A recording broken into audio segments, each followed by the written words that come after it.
match because I predict these things. Chris Barnett takes on Hamdy Abdelwahab this Saturday at UFC 321. And this is an interesting fight. I don't really know if either of these guys should really even be in the UFC.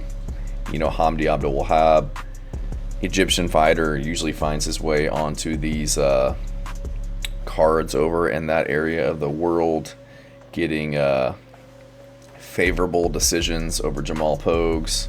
Had a recent fight over Muhammad Usman where he was doing really well and then just completely stopped fighting rounds 2 and 3.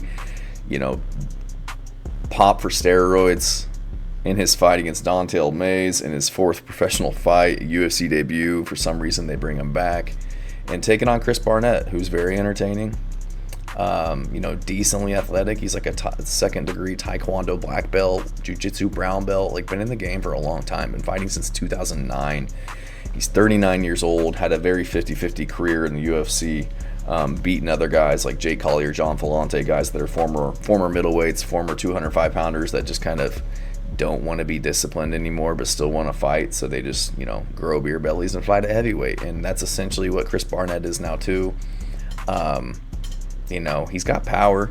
Like I said, he's athletic. He can spark guys out. He's got good cardio. You would never think that this dude's got good cardio. And I would argue he's got better cardio than Hamdy Abdelwahab. Hamdy, good hands. You know, really good leg kicks that he was using against Usman, but then kind of stopped using it for whatever reason. But awful cardio.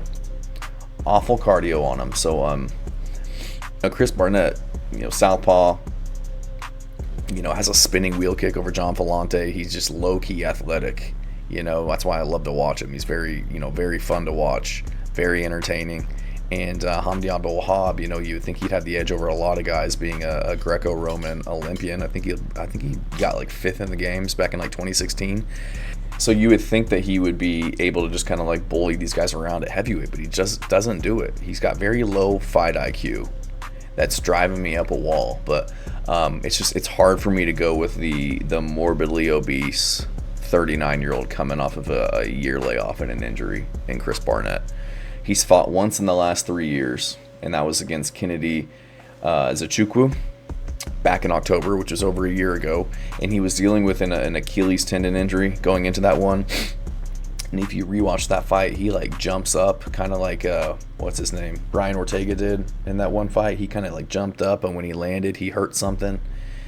And then later in the fight, he hurt something. I don't know if it was the Achilles. I don't know if it was from the jump earlier in the fight. I don't know if it was like a hamstring issue from a spinning kick, but he re-injured something in that fight against Nzechukwu. So it's hard for me to, you know, to see the inactivity, to see the injuries, to know that he was coming off of an injury going into the Nzechukwu fight, got injured again, got TKO'd, been a year off. I wouldn't be shocked if Chris Barnett knocked out Hamdy Abdelwahab. I know that's a hot take, but super athletic. You know, he has the better cardio than Hamdy. He'll have a 3-inch reach advantage somehow.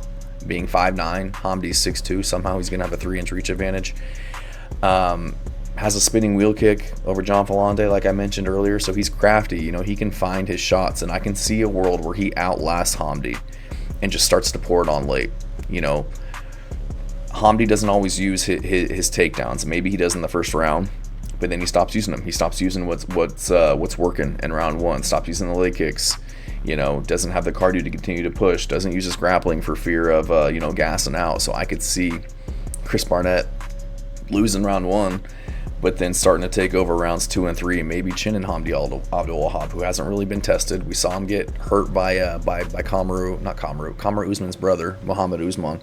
And in the last fight was taking some right hands. So I could definitely see Barnett chinning him. I could see Barnett just putting more volume out there to be judged, and hopefully getting a decision in the pro Hamdy crowd. But I just think Chris Barnett, he's going to be outsized by the bigger, better wrestler Hamdy. We saw him get kind of controlled in the clinch by the bigger guy in his Martin Buday fight. And again, Hamdy's going to be the much better wrestler, the Olympic wrestler. Has 66% takedown accuracy when he does go for his takedowns, which I think that he probably will. And this one, you know, Chris Barnett's bigger guy, probably, you know, going to be easy to topple over by the much bigger guy.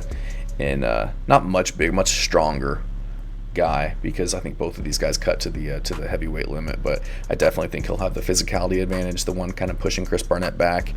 He has good hands, like I said, really good leg kicks that he's using against Muhammad Usman. But then stopped using them, moves really well on the feet, even considering he's coming from a wrestling background, has a lot of power, and good chin too for the most part. But he was taking shots from Muhammad Usman, and I think it was, who was it? What was his name? Was it Pogues? Yeah, Jamal Pogues was tagging him up on the feet as well. So I think he's still got a decent enough chin to take what's coming his way from Barnett.